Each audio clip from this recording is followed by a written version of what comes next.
Well, many of you may know that in the darkened recesses of the wall behind me, there are a series of posters from 2001: A Space Odyssey, which was written probably and finished in 65 or 66. Movie was released in 68.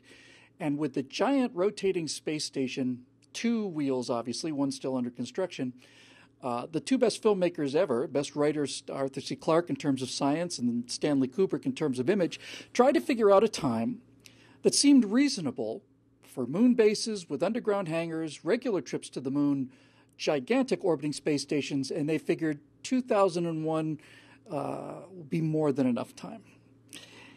Well, I continue looking out the window and I see no sign of it. However, things are starting to change. And for those of you who got to see the Apollo 11 What We Saw series, you realize I kind of ended on an up note about this because things are actually starting to happen in space. And so what I wanted to present to you today was just simply another proposal. But it's the first one I've seen in a long time. It's just right now, it's just vaporware. It's just a computer rendering of something. But there are calls for a von Braun space station. And when I mean a von Braun space station, I mean big sucker.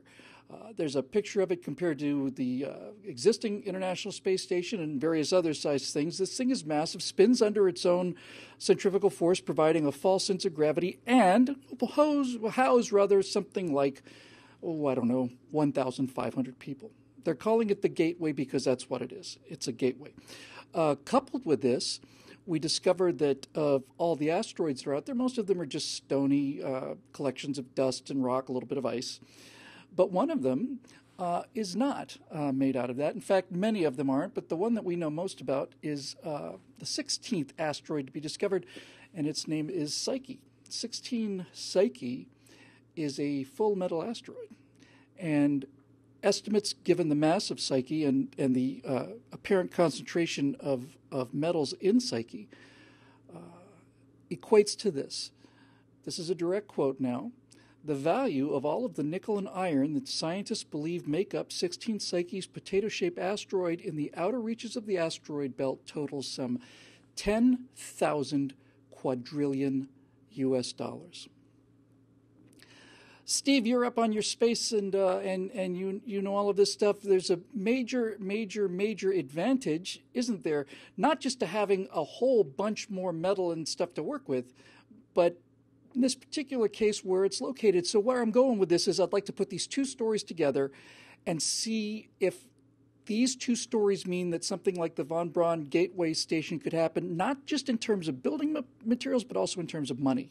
You know, so many of our modern conveniences, electronics that are smaller and smaller, things that lightweight, that all got started with the Apollo program because it is expensive to leave the Earth's gravity well. What do we have prices down to now? It's like $1,500 a pound just to get something into like that. Low Earth orbit. It's a lot of money just to get stuff into low Earth orbit, which is where we would do this manufacturing of this gateway space station. It's really, really expensive and difficult to do. So if you're thinking of the space station with so many cubic feet of habitable space and, a space dock and all the facilities and everything else you need, you're talking about a lot of lift. You could take all the lift that we've ever generated out of the Earth's orbit and maybe be able to produce one segment of this giant space station, because that's how expensive it is to get those materials into space. Well, what if instead you just had to build a couple of lightweight smelting facilities that could work in low gravity and get those up into space?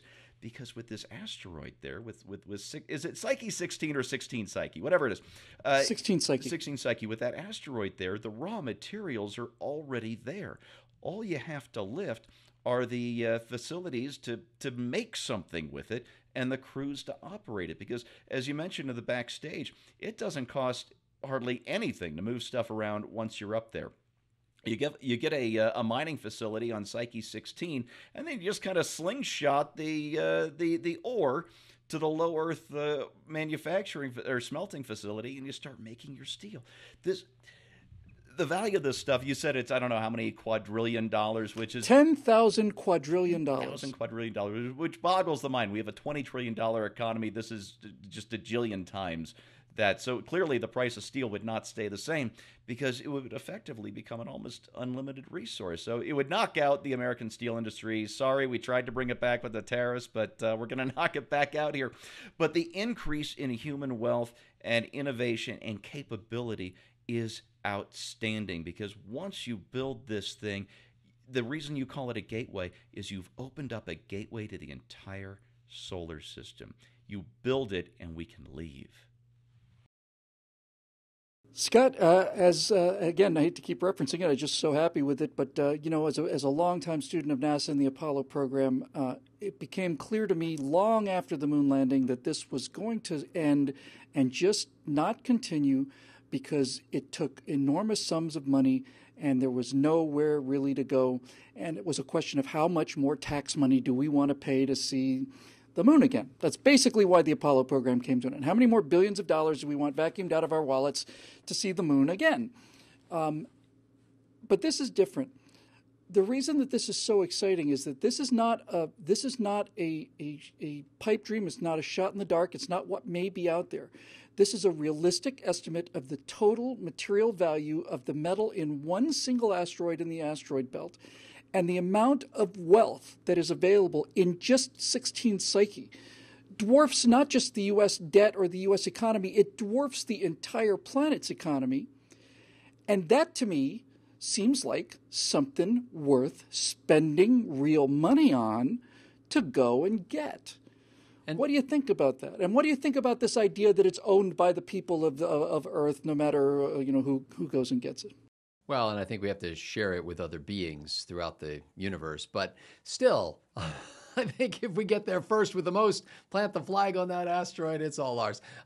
This is not so different from traditional exploration. If you think back on the reason why the journey to the New World was undertaken, was not so that they could set up a never-ending logistical supply line between Spain and whatever this New World was going to be, where they had to constantly ship goods to it. No, the only reason it worked was because the New World, which turned out to be our very own, eventually United States of America, the only reason it worked is because there were resources here that we could use to sustain the colonists, the people who landed, the pioneers who started here.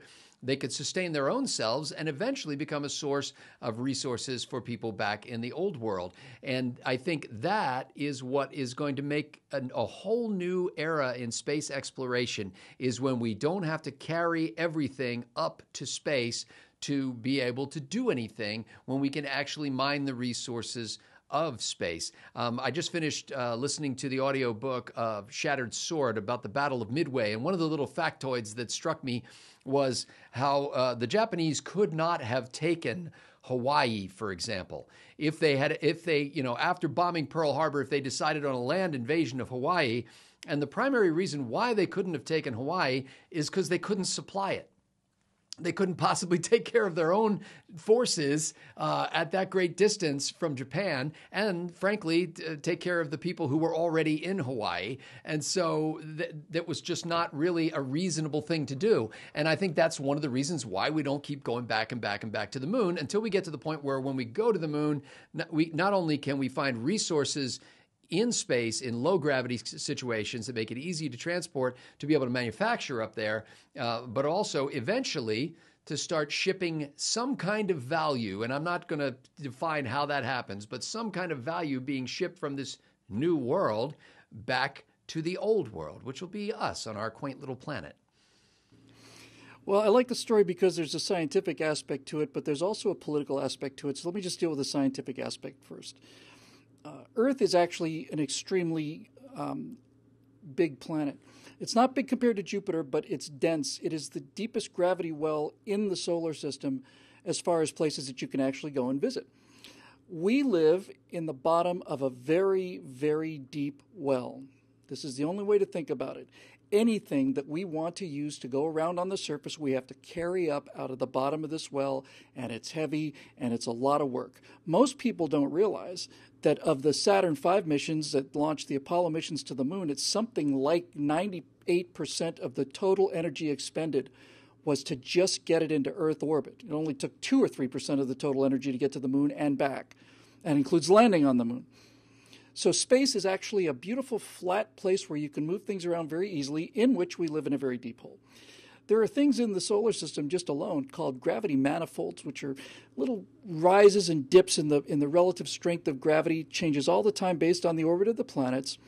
But with sufficient calculation, you could, I'm exaggerating, but I'm not exaggerating by much. You could, if you really had a precise understanding of gravity manifolds, throw a baseball from here to Jupiter. If you really had good navigation, you pretty much could do it using gravity assist and so on. So the answer is not only to take this stuff up at the top and then build it at the top of the well. You don't have to bring it down into the well. You don't have to lift it out of the well. But you build it up at the top of the well, and then you can also take other stuff and drop it into the well. And that then becomes resources that we can use on Earth, which gets us to the political aspect. This isn't speculation. This is out there. It's a real resource. So I think we're going to go after it. But let me just give you some really quick idea of the scale of what we were talking about. Forget the space station. Let's just think about what happens if we were to bring this stuff back to Earth. The total value of the minerals and metals in just this one asteroid, 16 Psyche, is 10,000 quadrillion dollars. $1 quadrillion is 1,000 trillion dollars. Our national debt is 25-30 trillion dollars. The total unfunded liability of the United States is probably now approaching 200 to 250 trillion dollars. It's an unimaginably large number. But to give you some perspective on what this is actually all about, the total national debt plus all of the unfunded liabilities, all of it, would come to $250 trillion. That's 1/4 of $1 quadrillion, and this asteroid has 10,000 quadrillion dollars. That gives us the opportunity to maths off a little bit. It probably means we can pay off the entire debt of the United States 40,000 times over in one stroke. All of it, the stuff that's going to ruin the Earth and all of this debt, it is paid for in using just a few percent of the value of this asteroid. That is a game changer. And Scott was right about the New World. The fortunate thing for the British and the colonists of North America was that there was no civilization there. There was no in-place cities, because if there had been, they would have made cities. And if there had been cities, there would have been gold. And if there had been gold in North America, just in terms of items and idols and stuff, then the British might have been very tempted to do what the Spanish did, which is sail convoys to the New World, take the gold, sail it back to Spain, and get rich and retire on your fabulous estates. But fortunately for North America, that wasn't there. So instead of shipping the resources back home to get rich on, they stayed there and used those resources to build an entire new world. The total value of the most valuable thing on the planet right now is the private property owned by United States citizens. It comes to $73 trillion because we decided to stay and work the fields instead of ship the stuff back home. This is not just a game changer. This is the actual incentive to do the things that we've had the technology to do for 50 years now. It's an actual financial reason to spend billions of dollars to get not trillions of dollars, but quadrillions of dollars. It's the end of our debt crisis, the end of everything. It's the end of the economy as we know it in a good way. So I say, let's saddle up. We lay a claim to this property, and we're going to claim this just like they did in Nevada. You know, they're going to put our little name on it, hammer it down into the ground, and if you'd like a piece of that asteroid, you can contact Bill Whittle at billwhittle.com. Be happy to sell you as much of it as you can possibly cart away. And that'll be $17 billion, and thank you very much for your transaction. Next! That's the truth of what's going on out there, ladies and gentlemen. If we only have the willpower to do it, we've got the technology, and God knows finally we have a reason, an actual sustainable reason to go and get the money that's sitting out there just waiting to be used. So, hopeful news on this edition of Right Angle, made possible by the paying members of BillWhittle.com. Each and every one of you is our very own little 16 Psyche that continues to provide unending flows of wealth into this organization and try and keep people positive about the future, because the future is bright if we would just get out of our own way. So that'll do it for this edition of Right Angle, and we will see you next week here with Steve Green and Scott Ott.